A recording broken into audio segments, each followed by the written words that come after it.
Okay, all right. Let's get started. Sorry about the technical issues. So this is Lin Sha. I will teach the remaining lectures.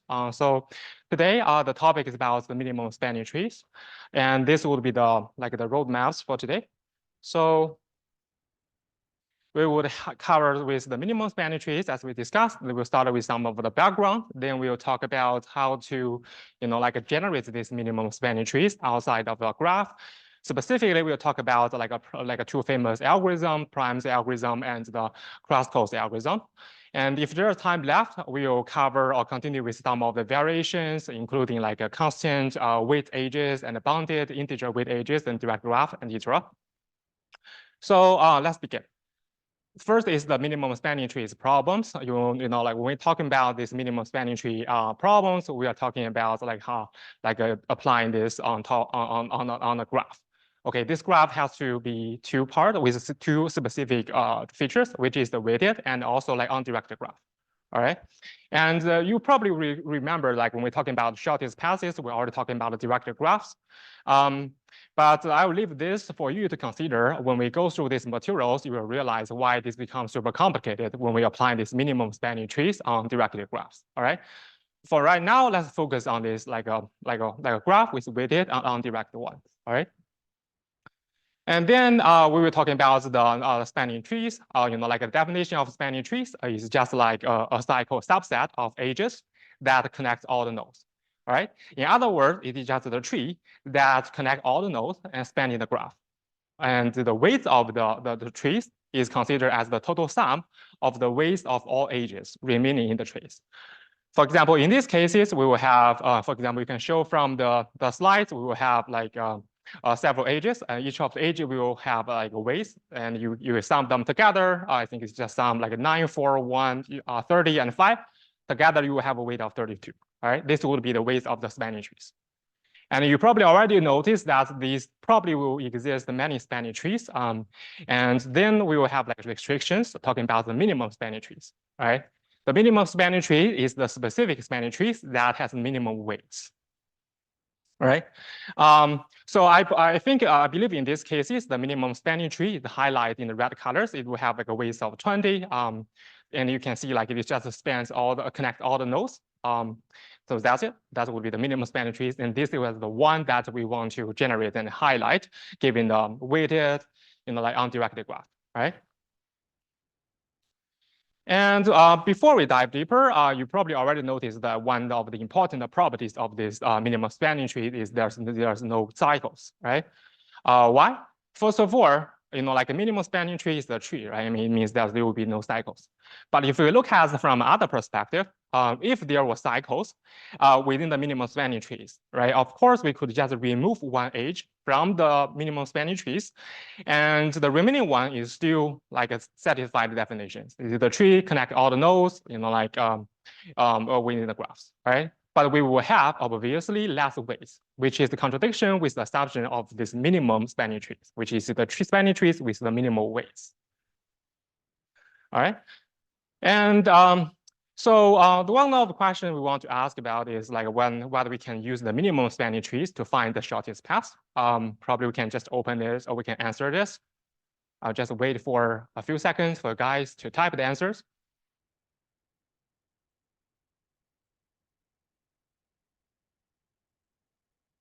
Okay, so the answer is, unfortunately, is no, right? We cannot use the minimum spanning trees to find the shortest path.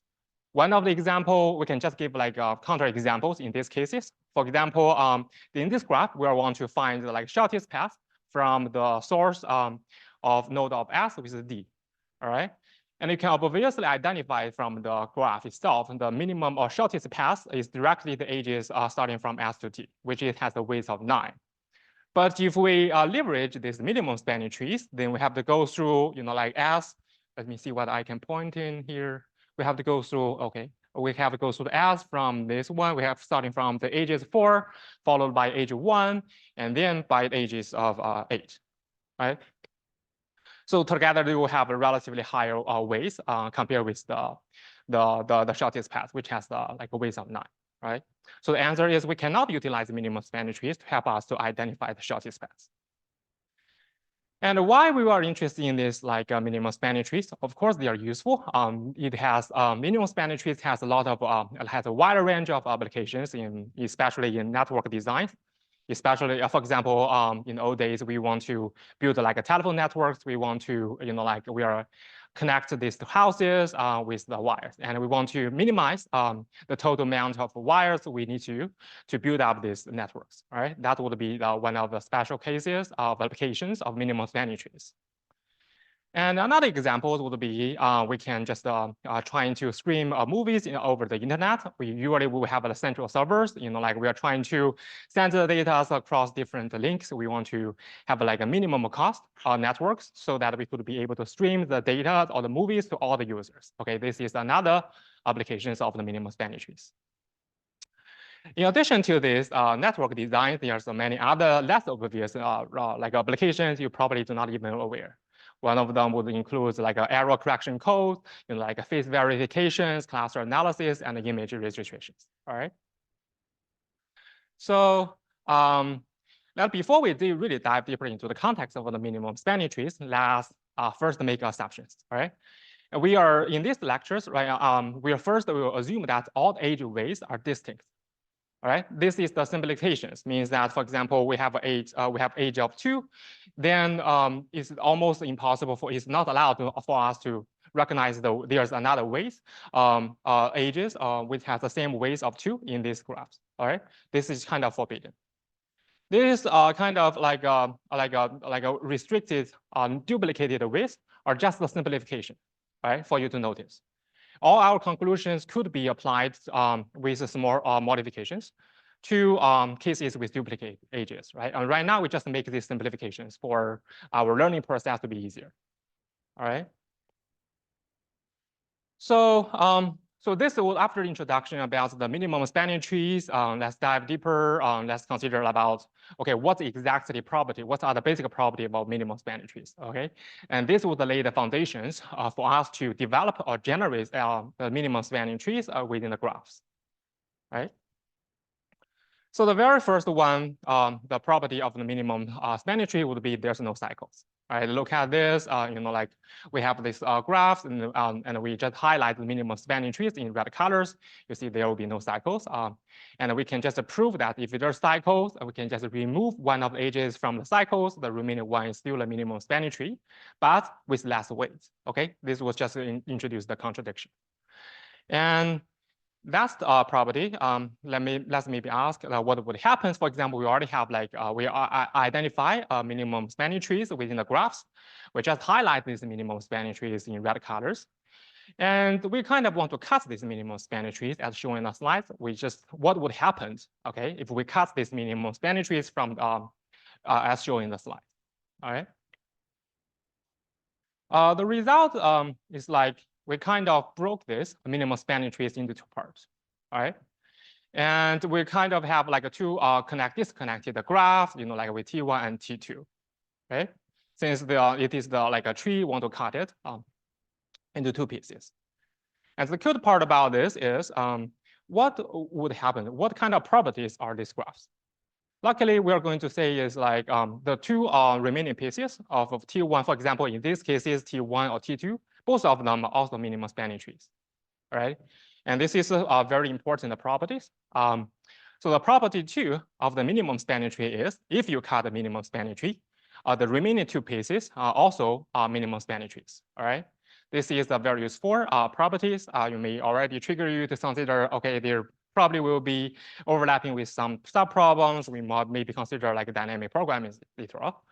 Okay, let's just leave this. Let's move on to talking about like the third properties.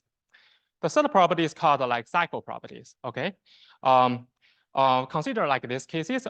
We just have like a cycles as shown in the right like colors. You see like this will be like cycles here, and within the cycles we can identify the age associated with the maximum weight. Right, which means that we will be able to identify what would be the maximum weight on the edges.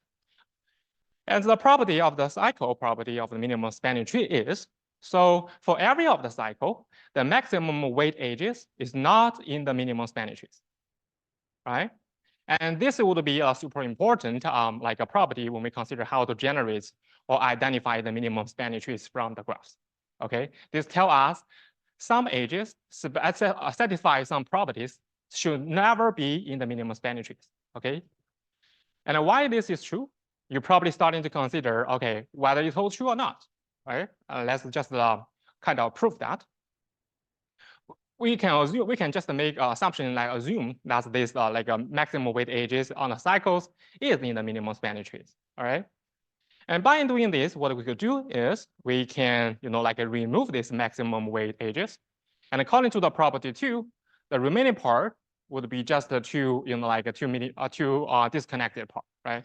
I mean, each of them would be the minimum spanning trees within their own components, and like we can also consider, so there will be like kind of a cut, right? When there's a cycles cross two cuts, we can always identify there will be like an even number of edges cross this cut, right? Since we have two cards, we have one edges cross the cut. Within the cycles, we will guarantee there will be another second edges that cross the cut, right? And what we could do is we can just add this, like add this like edges that are not in the previous minimum spanning trees, but in the cycles, right? By doing this, we'll still be able to generate or maintaining spanning trees. And if you look at this, this new generated trees, spanning trees with the previous one, they are almost identical. The only difference is we would have we would have like a lighter weights in compared with the previous heavy weights, because we make assumption that the maximum weight edge is on the cycles, right? And it is on the minimum spanning trees. This turned out that, okay, we would have like spanning trees, but it has a fewer weights, a lighter weights. This finish the contradiction, like which finish the proofs, right? So the property of 3, just the cycle properties, means that for every of the cycles, the maximum weight edges is never be in the minimum spanning trees. It's not in the minimum spanning trees, all right? And this would be the one of the most important properties if you consider the minimum when we generate or build the minimum spanning trees, all right? And then maybe let's consider like a little bit deeper. So previously our conclusion was, so in the cycles, the maximum weight edges is not in the minimum spanning trees. Now let's consider what would happen with the minimum weight edges. Well, the minimum weight edges of the cycles always in the minimum spanning trees. We just let you to answer maybe like first one is true, false, or I don't know. All right, let's see.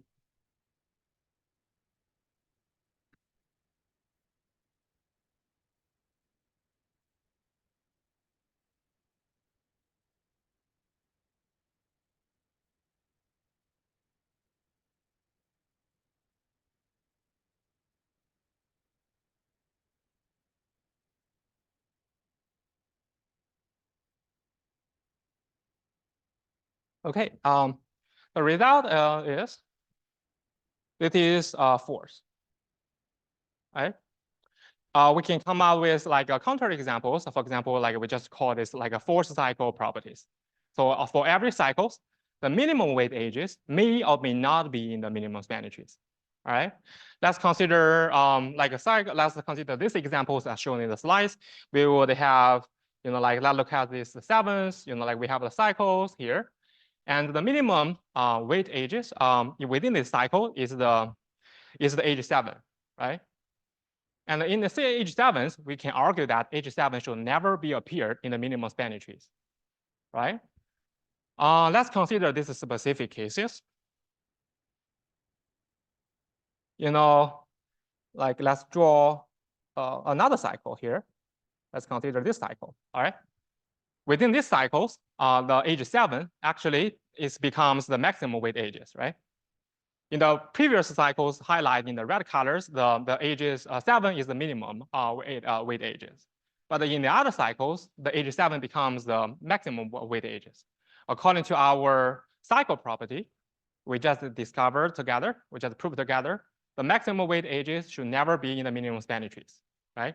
And we apply the same like a cycle properties on this like a small circles that highlight or circled by these green lines. We will identify, okay, the age 7 should never be appeared in the minimum spanning trees, right?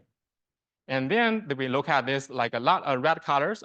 See, like this is the minimum spanning tree. This is the minimum ages in the circles, and it should not be in the minimum spanning trees. Okay, this is just like a counter examples. Say like the minimum weight ages may or may not be in the minimum spanning trees, right? Okay, so let's move on to like next topic.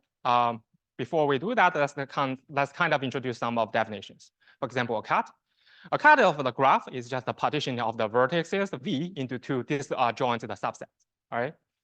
And with the kind of, you can look at the slices, the cut is just to separate this vertex into two groups, all right? And you identify there are several edges that cross these groups, right?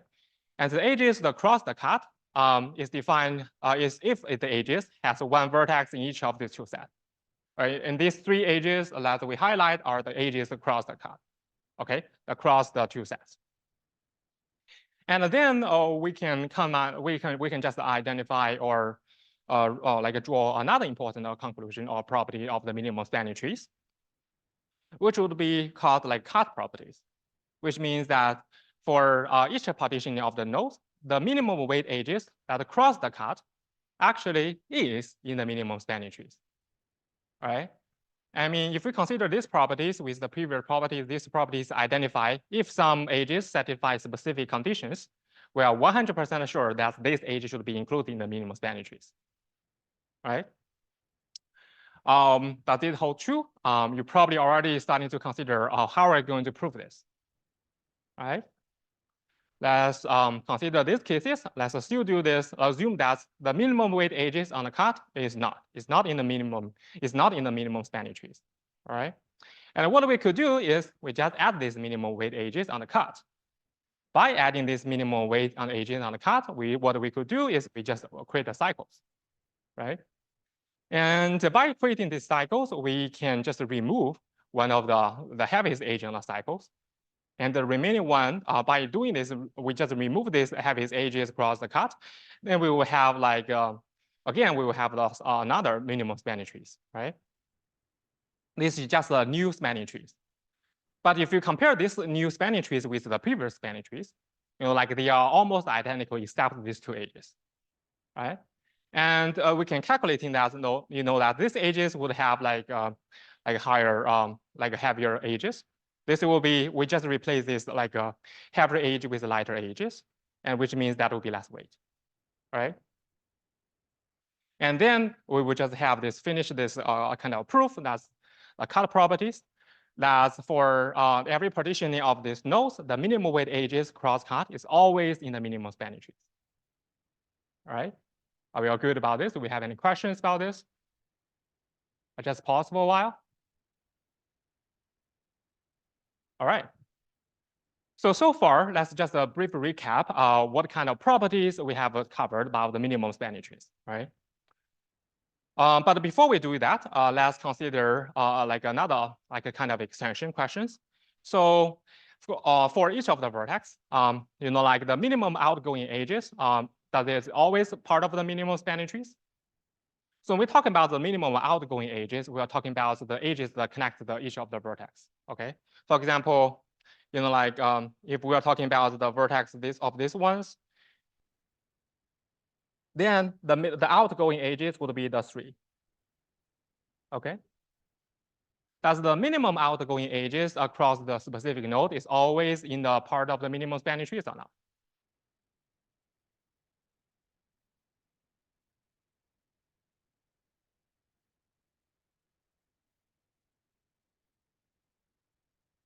Okay, you probably want to connect this, whether this could be formulated as one of the properties.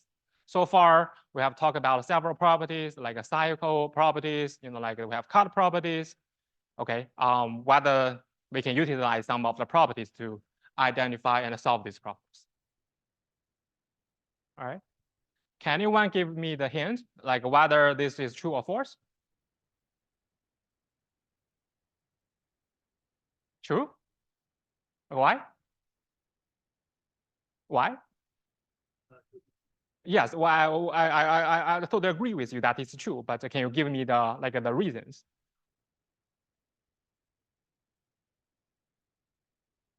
Mm-hmm.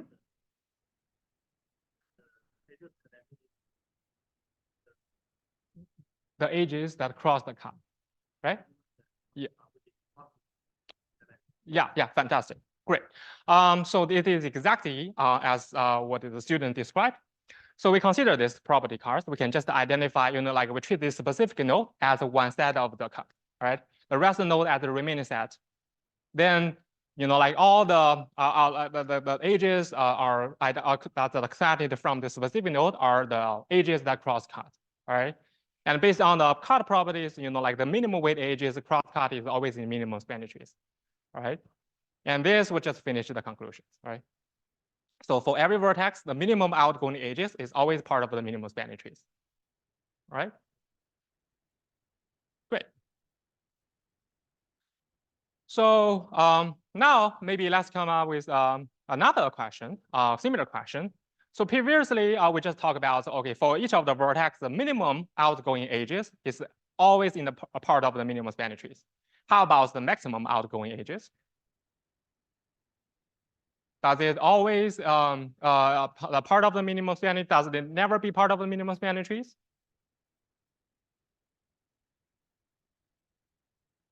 Okay, maybe you can just type your answers. Let's see.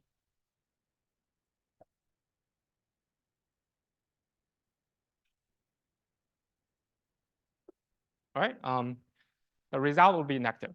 All right. Why? Maybe we'll just come out with one of the concrete examples. Like this will be the cut. Let's just focus on this specific nodes that we just highlight in the purple colors. And we previously kind of already identified for the specific nodes what would be the minimum spanning trees. We just highlight these minimum spanning trees in the red colors, right?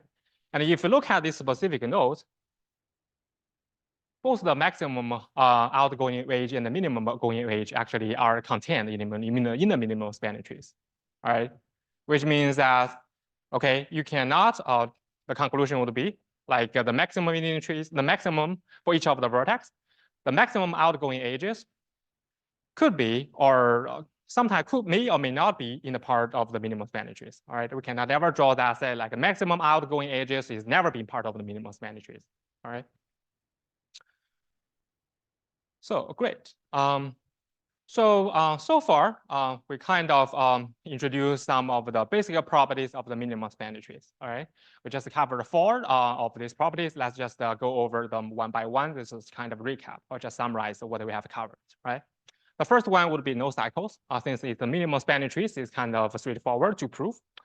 And then we will have a conclusion, say like you have a cut minimum spanning trees, and the remaining 2 pieces are both also like minimum spanning trees. All right. Then we would have like another remaining 2 important properties we call the cycle property. The cycle property says for every of the cycle, the maximum weight edges is not in the minimum spanning trees, right? And this and for the cut properties means that for every of the cut D, the minimum weight edges cross the cut is in the minimum spanning trees. All right. I mean, this like a cycle property and cut property tell us, okay, for specific conditions, some edges should never be in the minimum spanning trees. And for specific conditions, some of the edges should always be in the minimum spanning trees. Right. This is a kind of like a super important properties that will help us to identify which edges should be in the minimum spanning tree or not. When we kind of generate these algorithms, we are developing algorithm of identify or generate the minimum spanning tree within the graph. Okay. Now, we already go through some basic properties of this minimum spanning trees. I guess you cannot wait to develop your own algorithms, like how are going to identify or generate the minimum spanning trees from the graph. All right. So today we are going to for the next few seconds, or we'll start with like a generic minimum spanning trees algorithms. These generic minimum spanning trees algorithms are kind of later foundations, right? For the remaining of this specific, specific cases, you can identify there's some algorithm named by the names, the Primes algorithm, the Kreskos algorithm. These are all built on top of it, are under the guidance of the generic minimum spanning trees, right? So let's consider this generic minimum spanning trees. The generic minimum spanning trees always has kind of 2 rules. we call it, the first one we call it the red rules. The red rule says if Z is a cycle and there's no previous red arcs, okay, we should color the maximum weight edges in red. And what does it mean? The red edges means this red edge should never be in the minimum spanning trees, right? And according to our cycle property, right? This is the red rules. We kind of reject this maximum weight edges in the minimum spanning trees, right? Accordingly, we will have a blue rules. The blue rule says if this is the cut and there's no blue arcs before, all right, then we should color the minimum weight edges in D in blue, right? And this would be directly the result of like cut properties, right? And it means that, okay, if there's a cut, we are very 100% sure that these edges belong to the minimum spanning trees, all right? So these red rules and blue rules are kind of like identify which edges are in the minimum spanning trees and then identify which edges are not in the minimum spanning trees, right? These are kind of like two guidance rules. And we're talking about the minimum spanning trees. One thing we can notice is like the generic minimum spanning trees algorithm can be described in follows. It's like a greedy algorithms. We can do is we keep applying these red rules and like blue rules to arbitrary edges until there's no more edges can be colored. And after doing that, we're good. You can imagine like when we're talking about the minimum spanning trees, which means that the result is if we paint the result of the minimum spanning trees in blue colors, the remaining part in the red colors. Okay. So you probably want to starting to think about why this is holds true, right? Why we can apply these greedy algorithms, keep applying these red rule and blue rules to the edges until there are no more edges, then we are generating the minimum spanning trees, right? So here is like some of the analysis. Okay, on the terminations, the blue edges are in the from like minimum spanning trees. All right. So let's see why this algorithm works. So we can consider like on the terminations, every cycle we can definitely draw the conclusion that every cycle would have a red edge, right? Since we keep applying this red rule and the blue rules until there's no edges left, definitely every cycle should have a red edges, right? And there will be no blue cycle, right? Because if there's a cycle, if it is all blue, it will just contradict with our red rules, right? And then we can identify is all the blue edges form a tree. I mean, just pause file to let you pay more attention about this, right? I mean, if the blue edges does not form a tree, which means that there will be a cut, right?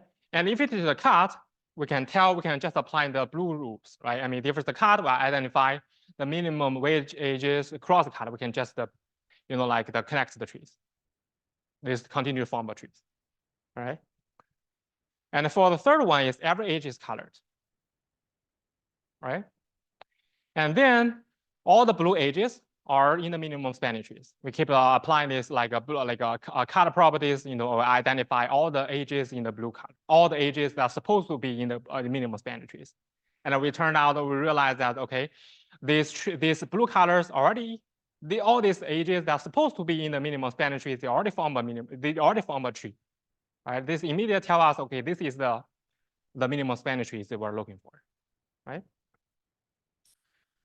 So this would be overlappings or the main ideas of this, like the greedy algorithms where we can, it's just kind of elegant. We just keep applying these red rules and blue rules onto the edges until there's no edges anymore, right?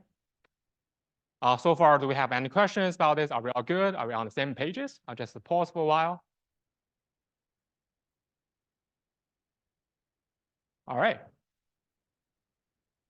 So after we have guessed the main ideas, how to generate, the minimum spanning trees, use these generic ideas, maybe we can start to consider how we're going to implement this, all right? And definitely one of the proposed idea would be maybe we can consider or generate our code in the divide and conquer fashions, right? I mean, the very first step would be, okay, so if the number of the vertices left is 1, we just return. And otherwise, we just divide the nodes into 2 sets. And third step, we are capable of recursively calculating the minimum spanning trees within each of the set. And the fourth one would be we have finished this minimum spanning trees within each of the set. What is left is just finding the largest weight or the minimum weight edges across the cut. Okay, and we just add it into the minimum spanning trees. Then we just return. Okay, this kind of divide and conquer algorithm, fashion algorithm is kind of formulated in this way. We just propose this one, and it is your job to tell me how good are these algorithms. All right. Basically, we want to ask you, do you find any problem with the algorithms? There will be several options. First one, as you can tell, is like, okay, nothing. It's definitely sufficient to implement the, like a red and blue strategies perfectly. The option two would be, though this kind of proposed divide and conquer algorithm is too expensive to implement because finding the largest edges is hard. Okay, it's kind of the complaint. Well, the third one would be, it is too expensive to implement because partitioning the nodes is expensive. The last one would be, no, it does not return, just return the wrong answers. It does not work at all, right? I mean, these are, I guess this would be one of the most challenging questions for you guys. That will just pause for a while for you guys to figure out. There's a very subtle things inside, right?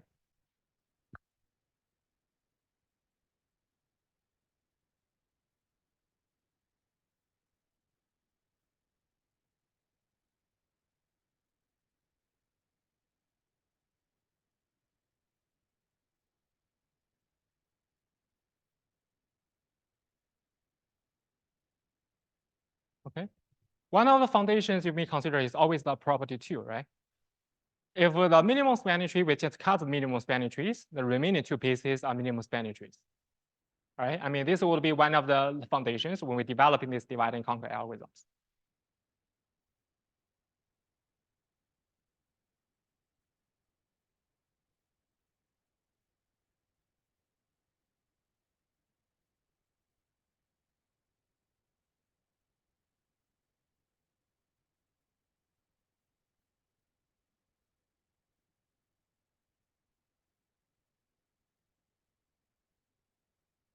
Anyone who have any thoughts?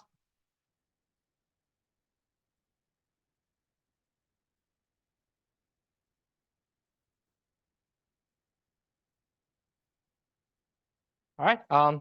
Maybe you can just type your answers. I'll just see the results.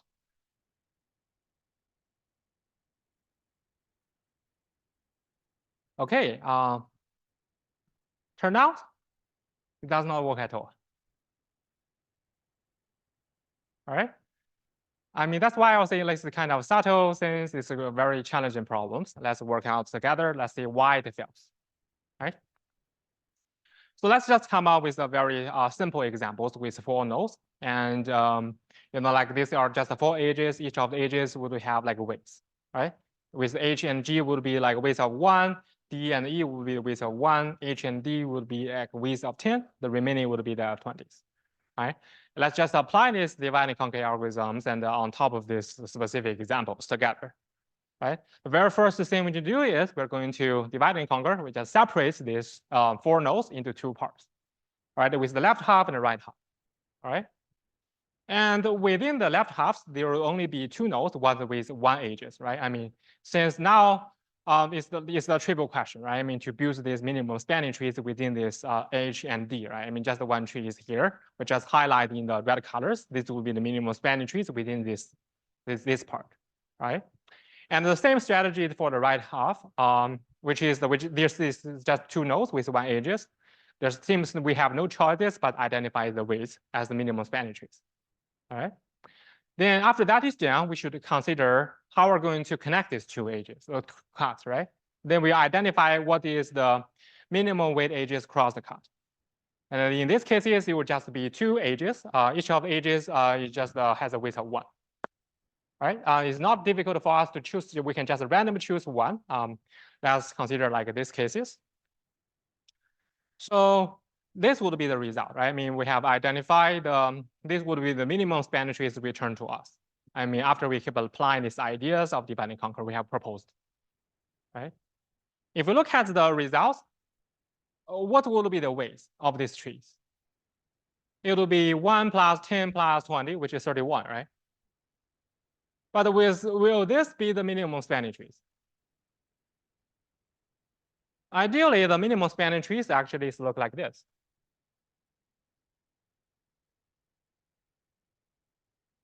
Right? These are the minimum spanning trees with a width of 12. Right? What is actually went wrong? Right? So again, it seems like we still does I mean after this two cuts is after the two parties already cut, we identify the edges that cross cut, right? I mean, we identify this one edges. This one definitely will be exist in the minimum spanning trees. Apply the properties of the cut properties, right? I mean, turn out this holds true. We really draw the minimum spanning trees. These edges belong to the minimum spanning tree, right? I mean, this part is true.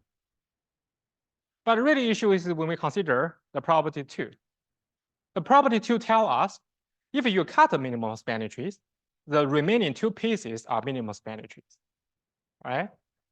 But when we apply this like the property 2, do we really exist? Really applying this about like a property 2? What we are kind of leverage, the philosophy is we're kind of leverage right now is if we have 2 minimum spanning trees, we attach them together, then we will have a minimum spanning trees, right? I mean, this is kind of principles we have utilized during construct this when we're dealing with this divide and conquer algorithms, which is not false, because the property 2 tell us is we cut the minimum spanning trees, the remaining pieces are both minimum spanning trees. It does not indicate that if there are 2 minimum spanning trees, to attach them together, the result is still minimum spanning trees, right?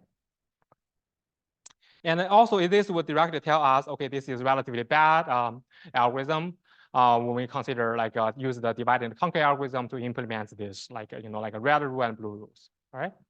In fact, if we consider applying this red rule and blue rule algorithms, would be the results? Okay, how are we going to do this? If we look at this red rule and blue rule, apply this generic red rule and blue rule algorithm into these specific examples, first thing we need to do is we identify this is the circle, right? This will be the circle. Then we are going to apply the red rules. We identify the maximum weight within the circles is these edges, and we immediately know that these edges should never be included in the minimum spanning trees, because this is the maximum weight within the circle, right?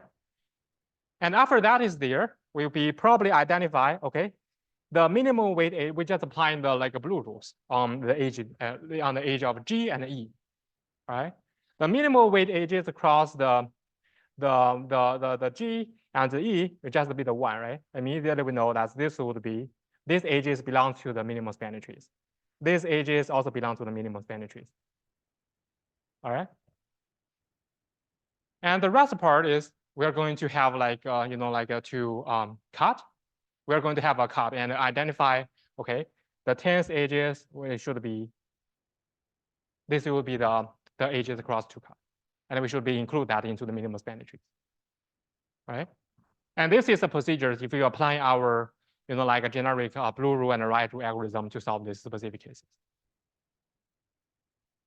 Okay, and this just to tell you that you probably want to, if you want to implement this algorithm, you better to identify what exact principles that we have utilized. All right. So let's recap this generic minimum spanning trees. We just have a greedy algorithm, keep applying these red rule and blue rules. And how we're going to come up with a relative concrete examples, how they are going to finish or generate or write code to generate the minimum spanning trees within the graphs. Okay. Then this would lead us to the problems of the primes algorithms.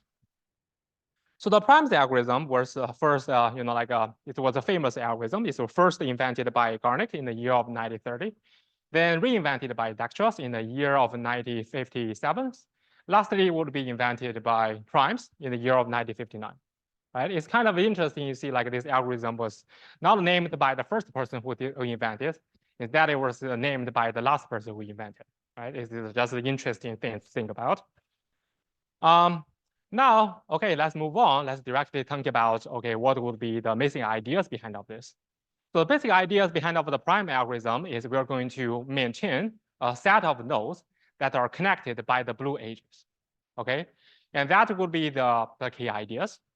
Let's consider, let's get started with this. At the very beginning, we would have, like, our set of S is the empty one, right?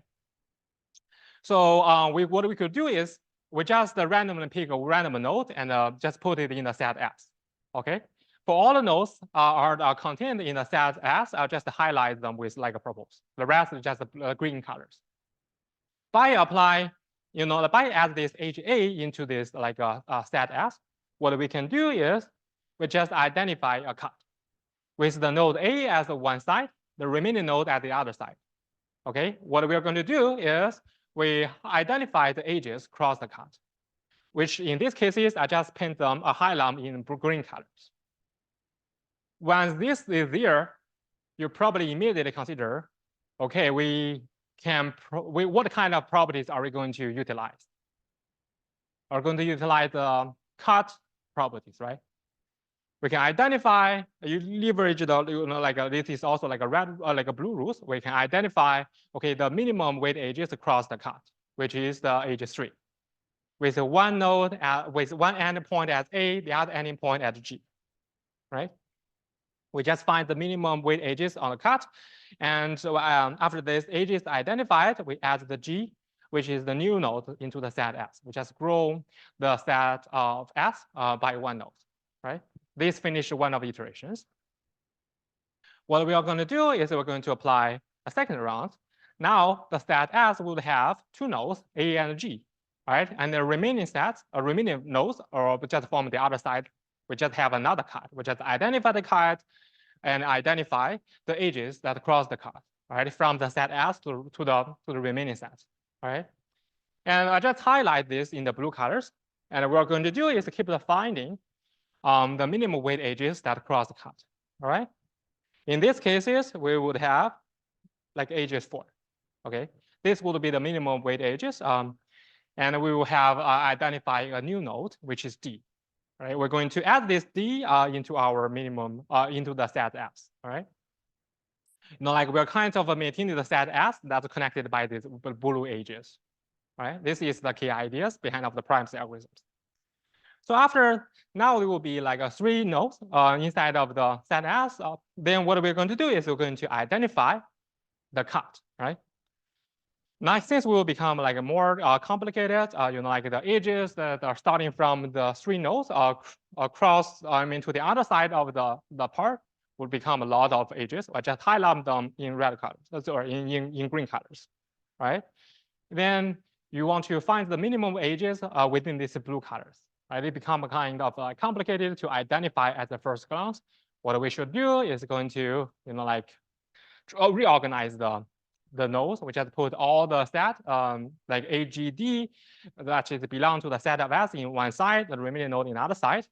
Then we identify the edges across the cut. We just find the minimum weight edges. Now I believe would be like a smaller one, which is A and H, right? So this would be the main ideas. Probably want to, after get these ideas, we probably want to consider, okay, how we're going to implement this, right? And one of the most important components when we're doing like a prime algorithm is always need to find the lattice edges on the cut, right? Now you probably want to consider what data structure you want to use to finish these jobs. Will be whether you want to use priority queues, whether you want to use union find structures or maximum flow or minimum cut, or BFS or DFS. Okay, and maybe you can just type your answers. Let's see.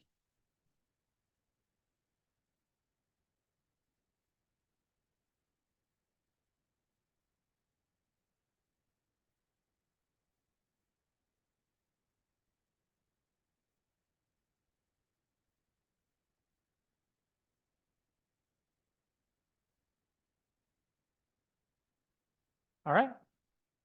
So now this would be like a priority queues. Okay. So now next part we're going to talk about like the cycle code about how we're going to implement these prime algorithms.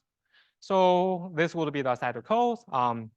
I don't think we're going to cover this. So we just have like a pause or just have like 5 minutes or break, and then we just resume and talking about this parameter algorithms aside the code. All right, let's have 5 minutes of break.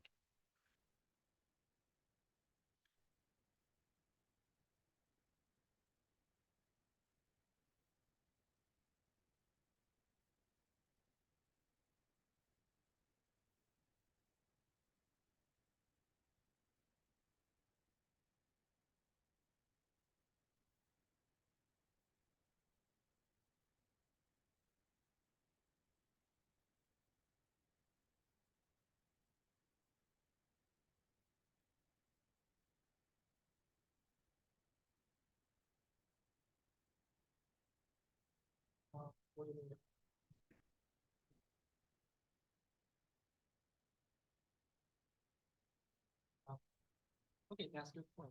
Let's see. I think it's like here longer. This last time I used to ask the other prof to, Okay, so let's see LTP about this one. I don't know, never mind. Maybe let me figure out. Step LTP. It's Oh, let me figure out how about this one. No. they're just prof, it's fine. Um, Also, could you use cancel the notification? Because then can't see the type of the stuff. notification.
That one of these does something.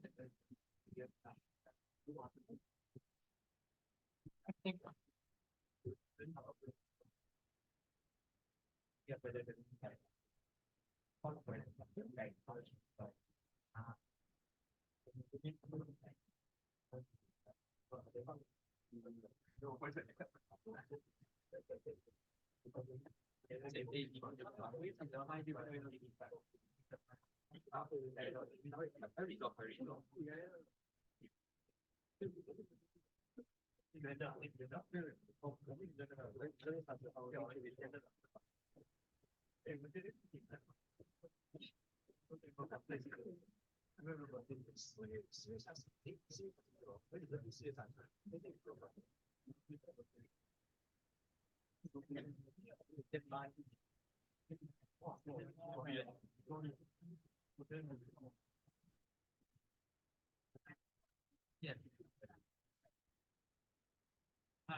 All right, let's get started.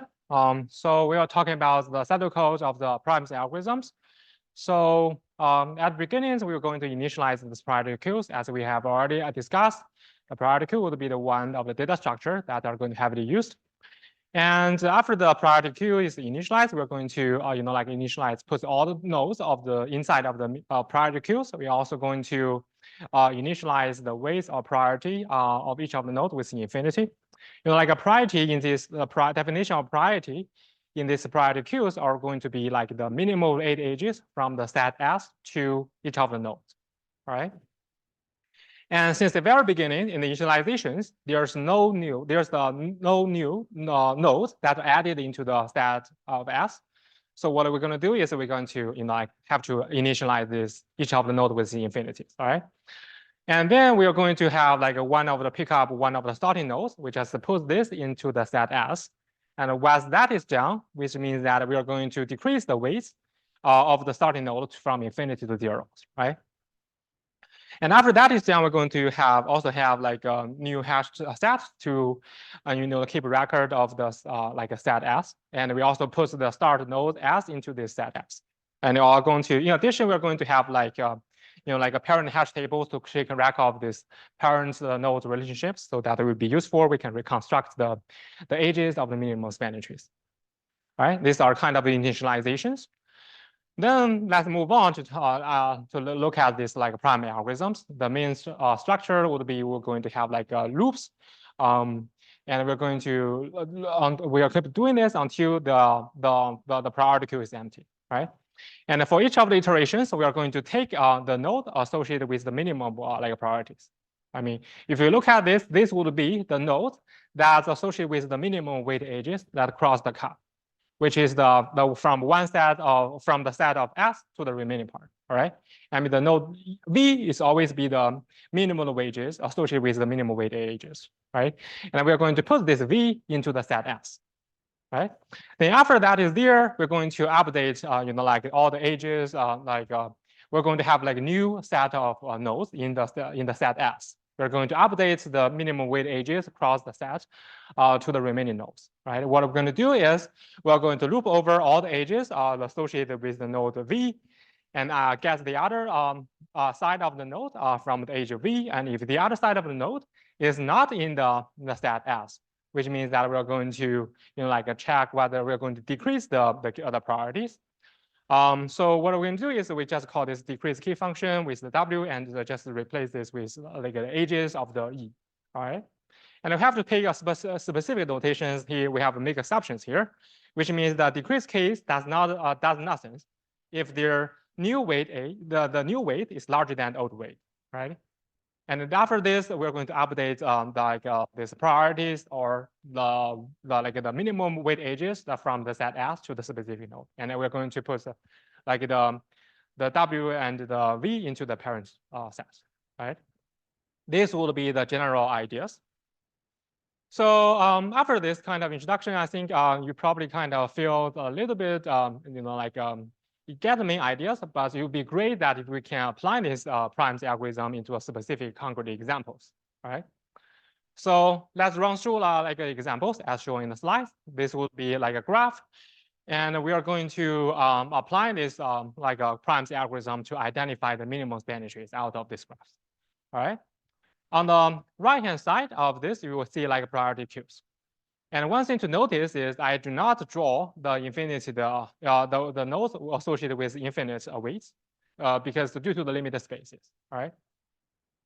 And all the nodes that are already put in the set S will be highlighted by the color purple. The remaining one will be in green colors, all right? And after the initializations, we know like a priority or the width of vertex z, it will be reduced from infinity to 0. And what we're going to do is we're going to take the d out. Like after d is out, we're going to identify what would be the minimum weight edges that cross that's across from d to the remaining nodes, nodes, right? And you can identify that it will be like 4 nodes that are kind of fixed by this, which will be H, G, E, and F, right? And their priority or the weights are just the minimal weights that from the set S, or in this specific case is from D to each of the nodes. So we are going to reduce the weights G from infinity to 4. Like H will be reduced to 9, like E will be reduced to 60, and F will be 20. Right? And the remaining nodes will always associate with the priority or weights of infinity. And after that is done, this we're going to do, what are we going to do? What we're going to do is identify the minimum weight edges across the cut, right? Then we're going to do is we are going to take the D out and put this into the set S, right? And now we will have like our set S will have 2 nodes. And we're going to update the remaining the nodes that are affected by this the iterations, all right? And we're going to identify like the weight A. Well, now in this cases would be reduced to 3, and the age E we're going to repeat the weight or priority of weight E we're going to reduce from 60 to 6, all right? Because like previously, like the minimal weight edges, from E is starting from the D, right? And it's going to be 60. Now, after G is added into the set S, you're going to be reduced to 6, right? And also for the B, they just reduced to 7s. H will be replaced from, the width of H is just reduced from 9 to 8, and F remaining to be 20. So after this is done, we're going to, identify the minimum the node associated with the minimal weights, right? In this cases would just be the A. We're going to, in fact, A is also like a node associated with the minimum weight edges cross-cut, right? We'll just take the A out. And we're going to update the priority queues. So the H will be reduced, the weight of H will be reduced from 8 to 5. E is remaining 6, B is 7, C would be 50, F will be 20. And after that is there, we're going to take the minimum, like the nodes associated with the minimum weights. In this case, it would be H, right? We just take the H out, and the remaining vertex would be associated weights would be E would be the weights of 6, B would be 7, C would be 50, F would be 20, right? After this is there, we're going to identify, we're going to take the node associated with the minimal weight. In this case, it's the E, right? And then after E is out, we're going to calculating, okay, what would be the each vertex's weights, right? And in this case, is B, we're going to be reduced, the weights of B, we're going to be reduced from 7 to 1, right? And C is remaining the same. F is changed from 20 to 30, right? And we keep applying this. We take the B out. We just paint this B as like a blue. We just add the like a node B into this set S. And we are going to update the priority queues with the weight C is reduced from 50 to 10, with the weight F is reduced from 11s. And we're going to pick up the node associated with the minimal weights. And what we're going to do is we're going to have the C added into the set S. And what's remaining is the F, which is reduced with the reduced weight of 2, right? And after that is done, we just empty the priority queues. Like all this, like the edges that we have identified, we just paint in blue colors. The remaining part is just in red colors, right? By doing this, we just finish this like a generation of the minimum standard trees using the primes algorithms. All right. Do we have any problem or questions about this? Are we all good? All right.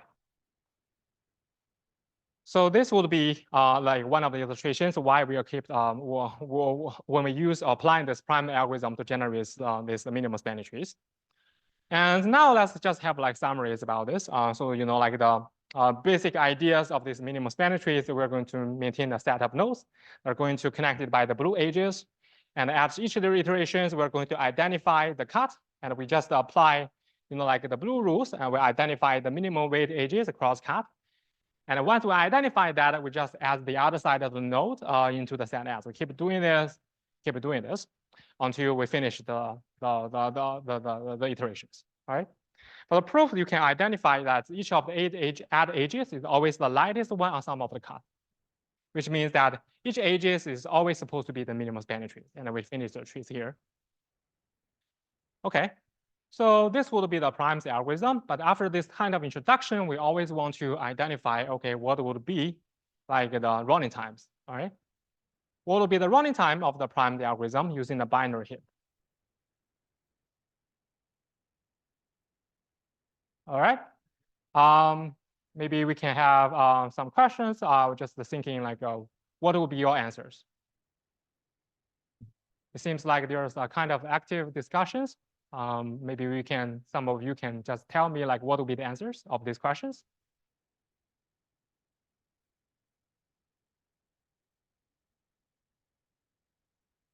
There will be 5 options. We will be like log of V, log of E, or E log V, or V log E, or EV. All right. What will be the running times?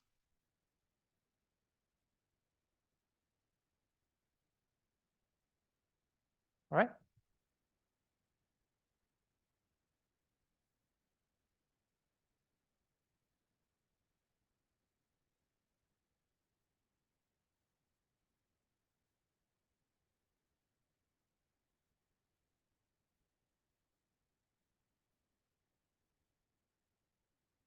Let's see. So the result would be the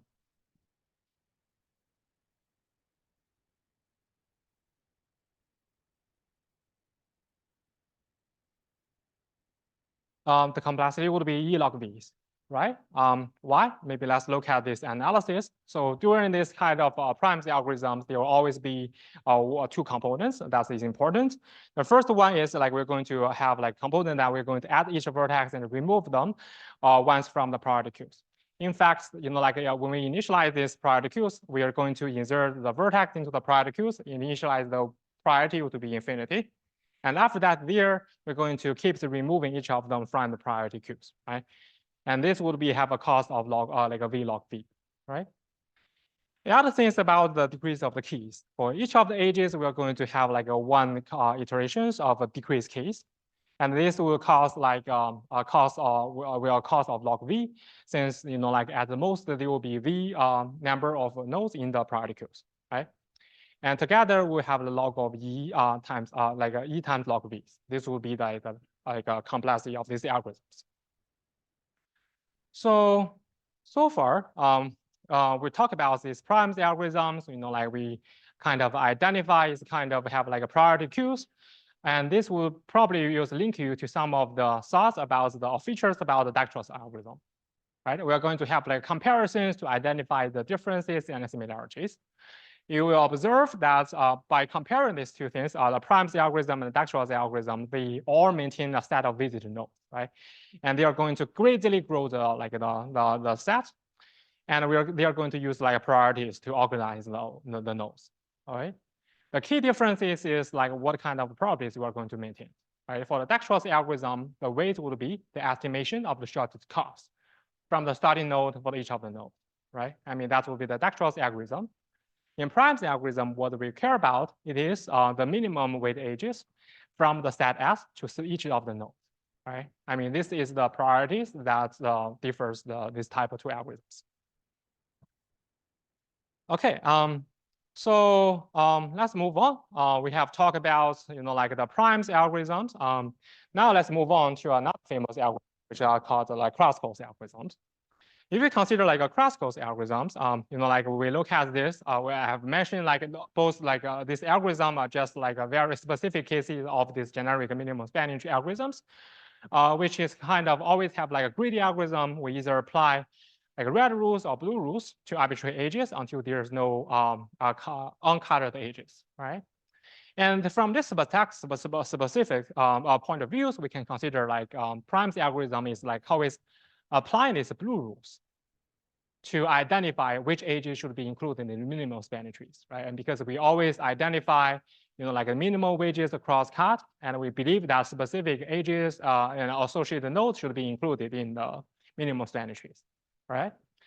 And then Kraskell's algorithms kind of play the other side. It's kind of keep applying the red rules to remove some specific ages that we confident that should never be in the minimum spanning trees, right? I mean, that would be like general descriptions when we compare about the primes algorithm with Kraskell algorithms. All right. So let's move on to talk about the Kraskell's algorithm. So this algorithm was, of course, invented by Kraskell in the year of 1956. All right. And the idea is also very elegant and simple. So first thing we do is that we just sort these ages by weights from the smallest to the biggest one, right? Once the sorted there, we're going to have like a list of sorted weights, sorted ages. We are going to go through these ages one by one in the ascending order, which means we start from the weights, the age with the minimal weight, and we continue to grow them, loop them one by one, or iterate one by one. For each of the age, we're going to identify if both of the ending points are in the same loop trees, then we just know that this age will finish or generate the loops. And according to our red rules, we know that this age should not be included, right? For example, in these cases, we already have some like blue colors. Then we're going to go through like ages, for example, these cases. If we consider like age H and G, this would become like loops. If we consider like an order of the loop of A, H, and G. And the order and the age of H and G is the last one that appeared in the loop, right? And which means that this is would be the heaviest ages. According to our cycle property, this age should not be in the minimal spanning trees, right? Otherwise, we just add this like a blue, we just color the colors blue, right? And that would be the main ideas. And what kind of data structure so we utilize to generate or to implement this Kraskell's algorithms? Turn out this is just unified structures. And what we need to do is utilize this data structure to connect the two nodes if they are coming from the same connected components, right? So let's look at the pseudocode for the Kraskell algorithms. So that definitely we will have like a sorted, we have going to sort the ages. Then we will have like initializations. We have like array list trying to keep record of these ages that in the minimum spanning trees. Then we're also going to have like unified structures. And after that is initialization is done, we're going to go iteratively, iterate through all the ages in orders from the smallest one to the heaviest one, all right? And once we got the ages, we are going to identify their like two nodes here. And we're going to find whether these two nodes belong to the same trees, right? In other words, we're going to see whether these two ages will close like a loop or finish a loop. If it is not a finished loop, we are going to identify, we are going to confident that ages belongs in the minimum spanning trees, right? And then we're going to union this two for like ending points of this V and U, W, then V and W, right? That would be like a Kraskell algorithm, which is quite elegant and simple and straightforward. Again, I guess just have you look at this specific code really is not sufficient. Maybe we can just apply this Kraskell algorithm on one of the concrete examples, which is almost the same examples. So as you see in the slides, we will have like a complete graph, and we want to apply Kraskell's algorithm to identify or generate the minimum spanning trees. On the left-hand side of the slides, or in the right-hand side of the slides, we also have like a sorted ages. All right, we'll start from the very beginning, which is the we're going to highlight the weight age 1. Is the age 1 is like connected between the two nodes E and B. We know like the E and B are really not from the same component. We just simply this age does not introduce any like cycles. We just freely to add them into the minimum spanning trees. All right.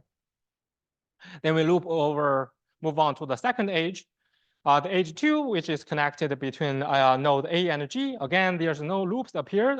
We just added into the minimum spanning trees. Now let's move on to the third, the age 3, which is connected between A and G.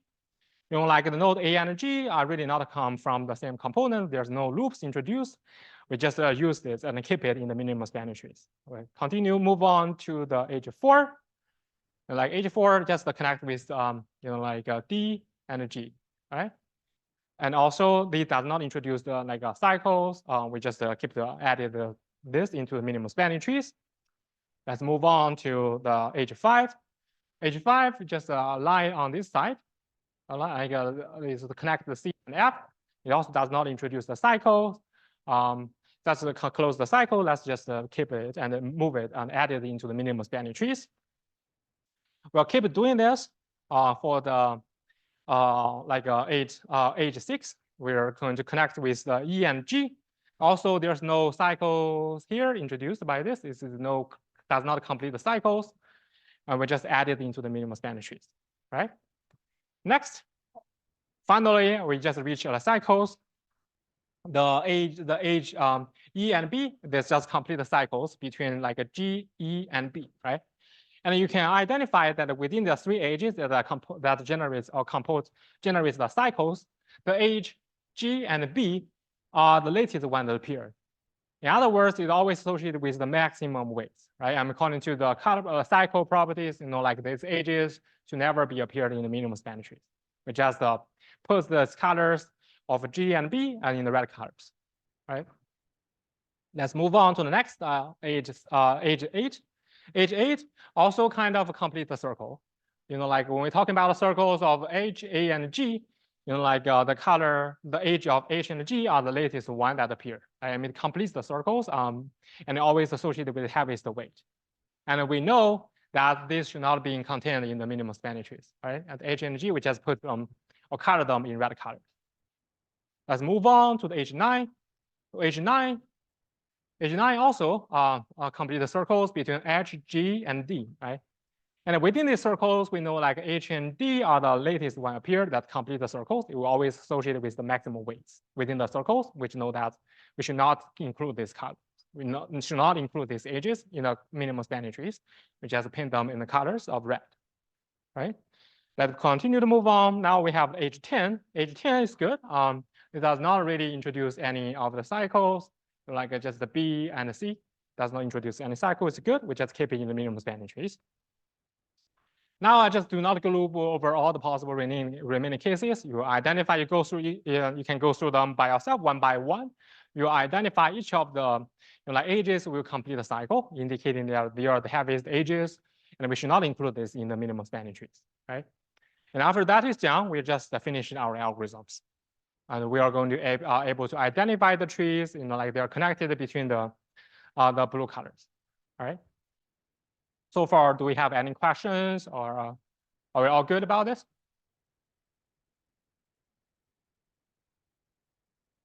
All right.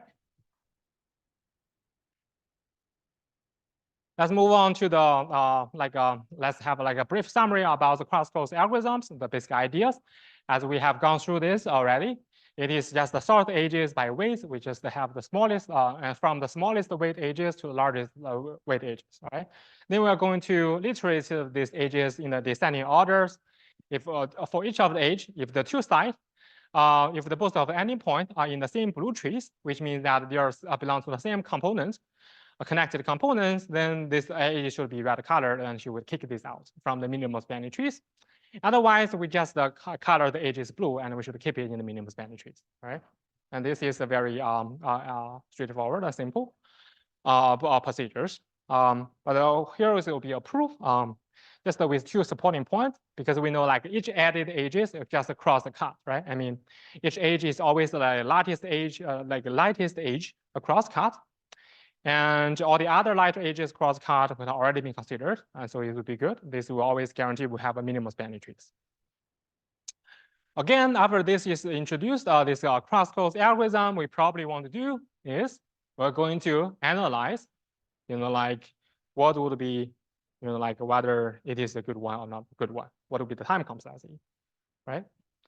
So consider this Prim's algorithm and a cross-close algorithm. That's why you probably kind of get the sense why I said at the very beginning we will compare these two algorithms. The Prime's algorithm is capable of applying this like like the green rules. Sorry, the blue rules. Identify what would be the minimum minimum weight edges, the crosscut, and then put it inside of the minimum spanning trees, right? While Crosspo's algorithm keep applying the red rules, it's kind of identify which rules should not be included, which edges should not be included in the minimum spanning trees, right? In either ways, these are just the greedy algorithms. Okay. So all of these two algorithms are just under the framework of the generic minimum spanning trees. So now let's consider what will be the running time of the crosstalk algorithm on the connected graphs. Always there will be like 6 options with OV, OE, OE alpha, and OEV, or V alpha, and E log V, E log V, and V log E, right?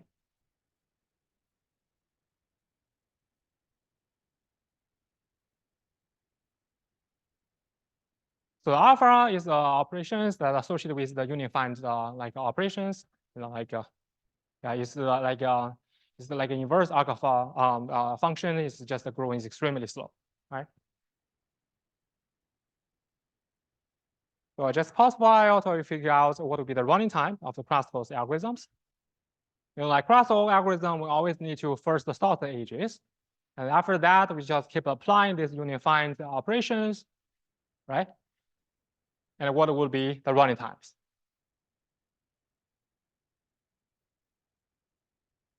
All right, let's just give me the answer. I'll just the running time will be E log V. Why this is the case? If we consider like crosstalk algorithms, first of all, we always have a sorting of the edges. Like the edge sort will have like a complexity of E log V. Like we can also write it down itself as like E log V, since like the number of E is always upper bounded by the square of V, right? I mean, after this plug into this, it's still like order of E log V. And then for each of the edges, we're going to call like a find operations in the union find. And we're also going to call the unions operations, right? For each of the edges. And we can consider like all of this will give us, together will give us like order of E log V, right? I mean, this would be like the time complexity of the crosstalk algorithms. If we compare this crosstalk algorithm with like a previous Prime's algorithm, you can identify they have the same running times, complexities, right? So now they will just have like roadmaps so far. We just talk about, like we have a briefly summary about the material we have covered so far. All the central topic is about the minimum spanning trees. As the very beginnings, we're talking about the definition of minimum spanning trees. And we're talking about some of the basic properties, especially 4 types of properties. Like there will be no cycles within the minimum spanning trees, and like there's a cut of minimum spanning trees. The remaining 2 pieces also minimum spanning trees. Then we are going to have like a cycle property and the cut properties. And later on, we are going to talk about, after we are familiar with these basic properties of minimum spanning trees, we're going to talk about, okay, how we're going to generate the minimum spanning trees within the graph.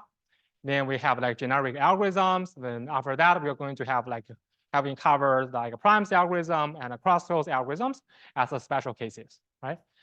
I mean, I don't think I have enough time to cover like the Bro-Volko's algorithms, but let's move on to talk about like variations. But before that, maybe we'll have a kind of like a comparison between the Prime's algorithm and the crosstalk algorithms.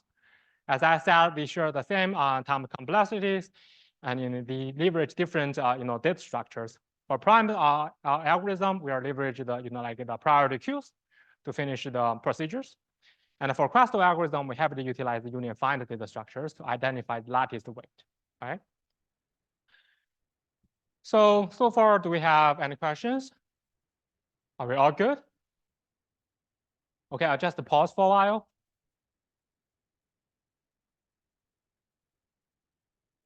All right. Okay, let's move on to like another topics, which is like the variations of this minimum spanning trees. So like maybe we can start from the very beginning, which is constant variance. So this will be a like relatively simple questions is, what if all the edges has the same weight? Remember at the very beginning, we just make a simplifications, right? I mean, we assume that there will be no duplicated weights within the graphs. Now let's go to the other extremity cases, which is what would happen if all the edges has the same weight. All right. And if in this case is how fast you can find the minimum spanning trees. All right. If all the edges have same weight, you probably identify all the minimum spanning trees. The minimum, I mean, all the spanning trees will have the same weight, right? Or how fast you can achieve in these cases?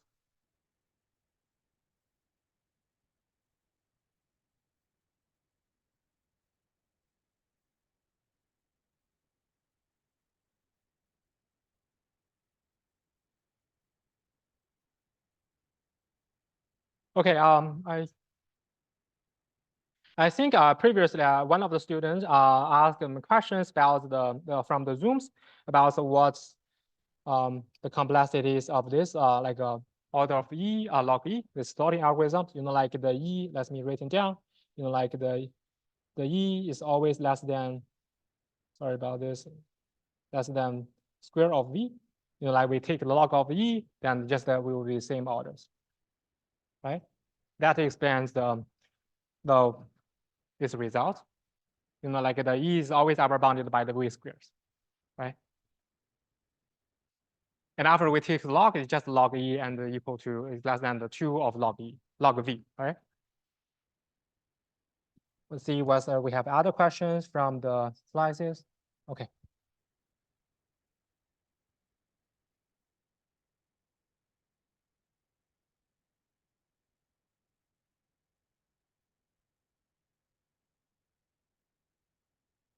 Now let's move on to the variance. So the result would be, like if all the weights, all the edges are the same weights, now we will be able to get the result within within OE, right?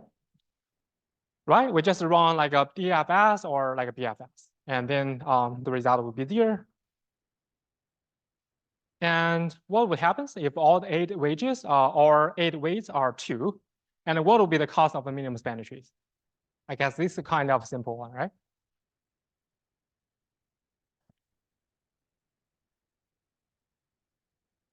Right? I mean, the answer would be like a 2 times V minus 1.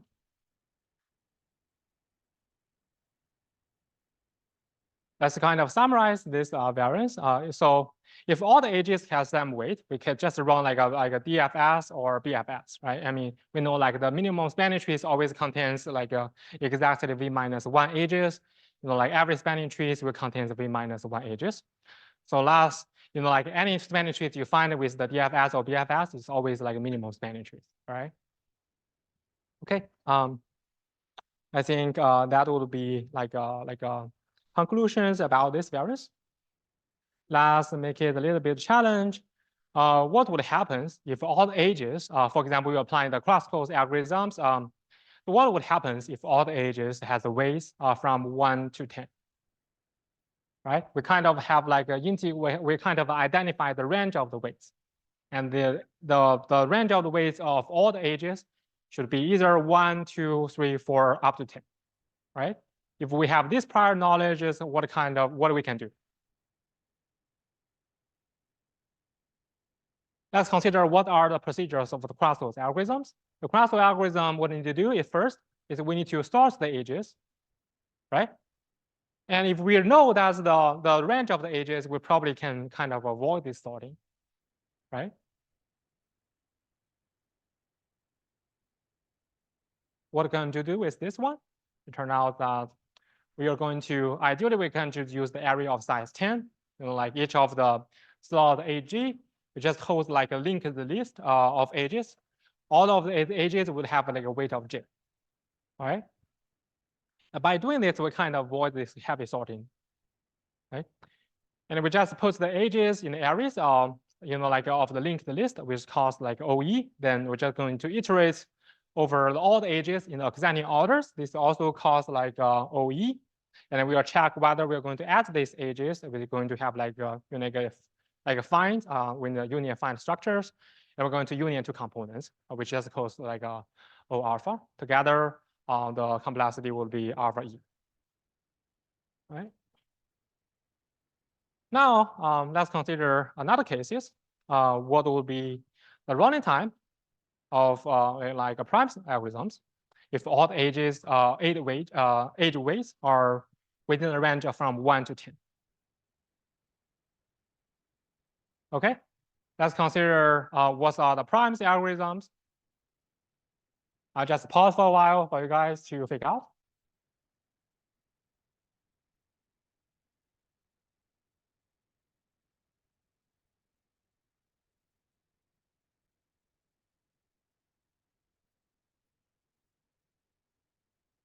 Like for the, like for primes algorithm, previous we use like a priority queue, right? I mean, we are identify the minimal wages across the one cut. We are just maintain the cut, the set connected by the blue edges, right? I mean, we keep maintaining this, identify the minimal wages across the cut, and add it into the set X, right?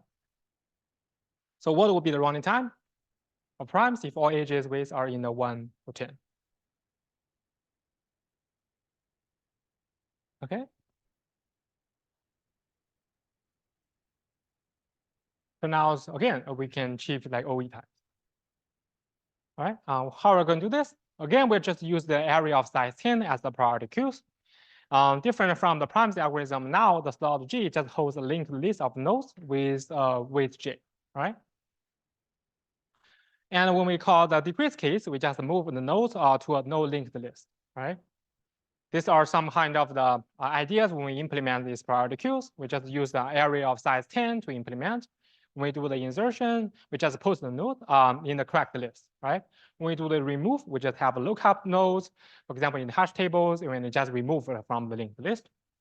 For the extracting the minimum values, the minimum, the weights or the nodes associated with the minimal like priorities, we just remove them from the minimum buckets, right?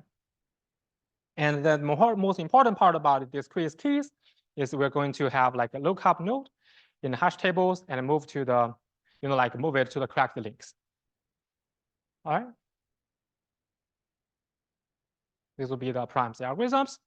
And if we do this, like insertion and removing nodes from the priority queue, we take it like OV, and the decrease keys will be OE, right? Together they will be like a V plus E will always be OE. Okay. Another question we may consider is this, right? So here we'll have make assumptions, say like all the edges has a weights from 1 to 10, and we are going to have like an implementation of priority queues. But if we take these ideas apply into Dijkstra's algorithm, this will always fail, right? Why this will fail? Okay, I just leave you guys to figure out after the class. So far, we have talked about the first two topics within the variations. We have like a constant, like constant weight edges and a bounded integer like edge weights. Now we are talking about like a directed graph. I don't think I have enough time within this lecture to cover the remaining three topics, but let's try our best. If it is not be able to cover this, we just resume the topics next lecture, right? For the directed minimal spanning trees, remember that at the very beginning, we see like when we talk about the minimal spanning trees, we're always talking about like weighted undirected graphs. Okay, now let's look at this case. Is what if the edges are directed, right? If the edges are directed, it's kind of hard to even formulate or define these problems. How are you going to define your minimal spanning trees within the directed graphs, right? One possible formulation would be we have like a rooted spanning trees, which means that we identify a root, and every node we will kind of find the trees that every node is reachable on a path from the node. Okay, in the process there will be no cycles. However, this will kind of introduce a lot of problems. Like this make it hard, even harder. It's like you can consider like a cycle, the cut all the properties they have. We have heavily leveraged within these lectures to build up this minimum spanning tree algorithm algorithm. All right, the cut properties does not hold at all. The cycle properties does not hold. Like which makes the generic minimum spanning trees does not hold. Right. what the consequence is would be like a primes, Kraskos, and a Provokos algorithm also does not work, right? And I would just, if you're interested in this, you probably want to see like a CS like a 3230 or a CS 4234 more for details, right? All right. I don't think I have enough time to cover the remaining part. We'll just resume the remaining topics next lectures, right? I'll just pause here. Yeah, I'll see you with next lecture.